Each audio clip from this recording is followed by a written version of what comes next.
70 years after states adopted the Universal Declaration of Human Rights, it is just as powerfully relevant as it was on its first day. The right to life, liberty and security of person, the right to education, health, shelter, decent working conditions, freedom from discrimination, the right to speak up and to participate in decisions, freedom from arbitrary arrest and from torture, and the right to a fair trial. Human rights are essential to all of us, like the air we breathe. We may barely notice when our human rights are respected, but millions of people suffer acutely from their absence and cry out for them to be upheld.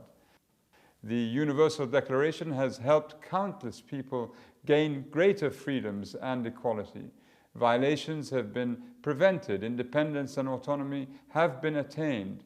While not all the promises of the Universal Declaration have been fulfilled, many people have been able to secure essential rights and freedoms and put an end to discrimination.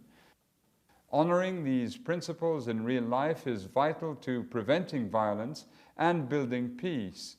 Societies built on justice and equal rights before the law are more cohesive, fairer, and more prosperous. I want to emphasize that the Universal Declaration of Human Rights is universal. Human rights are an inalienable part of every human being, and nobody has a license to take these rights away. We need to stand up for human rights. They are precious and they can be broken. Today, these principles are under threat. In many countries, we see a backlash against the progress made on women's rights and the rights of minorities. Some governments openly violate the rights of their people and undermine international human rights law. This can be and must be resisted. All human beings are born free and equal in dignity and rights.